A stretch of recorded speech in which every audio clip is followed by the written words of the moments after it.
নমস্কার বন্ধুরা, কেমন আছো তোমরা সবাই? আমি খুব ভালো আছি। ক্রিস লাইফস্টাইল ব্লগে আবারও তোমাদেরকে খুব স্বাগত জানাই। আজকে আমি চলে গেছিলাম নৈহাটি বড়মার মন্দিরে। দমদম থেকে যে কোনো মেন লাইনের ট্রেন ধরলেই কিন্তু তোমরা নৈহাটি পৌঁছে যাবে। এবার আমি নৈহাটি স্টেশনে পৌঁছে গেছি। এখান থেকে আমি চলে যাচ্ছি 1 নম্বর প্ল্যাটফর্মের দিকে।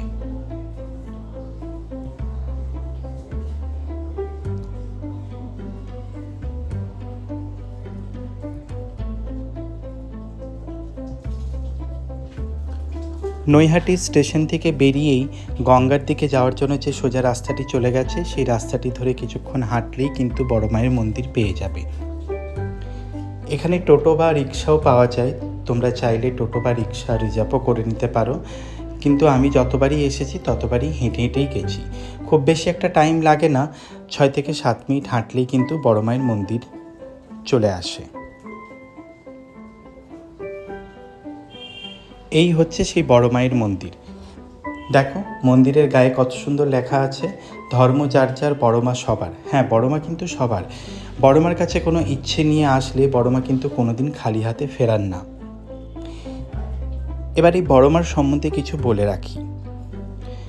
শোনা যায় 100 বছর আগে ভবেশ চক্রবর্তী নামে এক ব্যক্তি নৈহাটিতে থাকতেন। তিনি বন্ধুদের সাথে নবদ্বীপ গেছিলেন রাস উৎসব দেখতে। সেখানে রক্ষাকালীর মায়ের বড় মূর্তি দেখে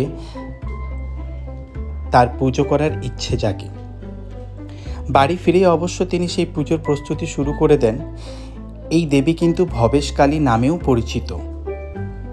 এবার তোমাদের মনে একটা কোশ্চেন আসতে পারে, তাহলে বড় মার নাম কি করে হলো?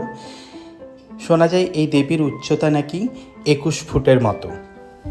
এই উচ্চতার কারণেই দেবী বড় মা নামে পরিচিত হন স্থানীয় বাসিন্দাদের কাছে। এই মন্দিরে দেবীর দর্শন করার জন্য টাইমিং হচ্ছে সকাল 8টা থেকে দুপুর 2টো পর্যন্ত, আবার বিকেল 4টে থেকে রাত্রি 8টা পর্যন্ত। আমি চলে এসেছিলাম একটা দোকানে মাকে পুজো দেওয়ার জন্য, পুজোর ডালা নিতে। এই জেঠিমা কিন্তু খুবই ভালো, খুব সুন্দর করে ডালাটি সাজিয়ে দেন। এবার আমি চলে যাচ্ছি মন্দিরের দিকে।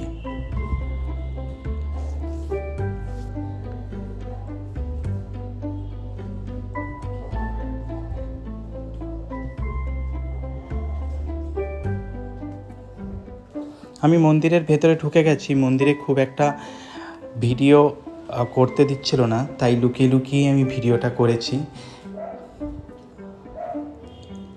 দেখুন মায়ের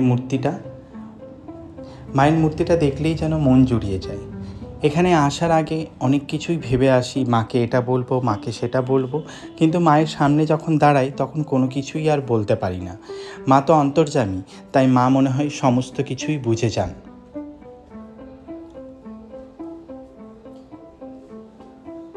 আপনি যে অলংকারগুলি দেখছেন, এই অলংকারগুলি কিন্তু পিওর গোল্ড আর রূপো দিয়ে তৈরি।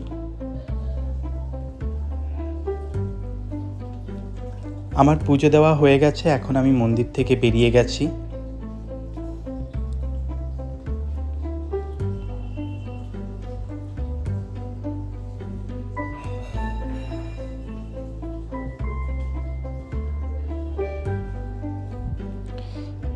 এবার আমি এই প্রসাদটি নিয়ে চলে যাচ্ছি সেই দোকানে জেঠিমার কাছে। জেঠিমা খুব সুন্দর করে আমাকে প্রসাদটি প্যাক করে দেন।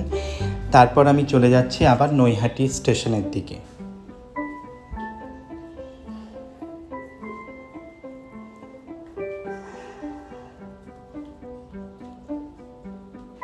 এবার আমি নৈহাটি স্টেশন থেকে দমদম যাওয়ার জন্য ট্রেন ধরব। ট্রেনের জন্য আমি ওয়েট করছিলাম।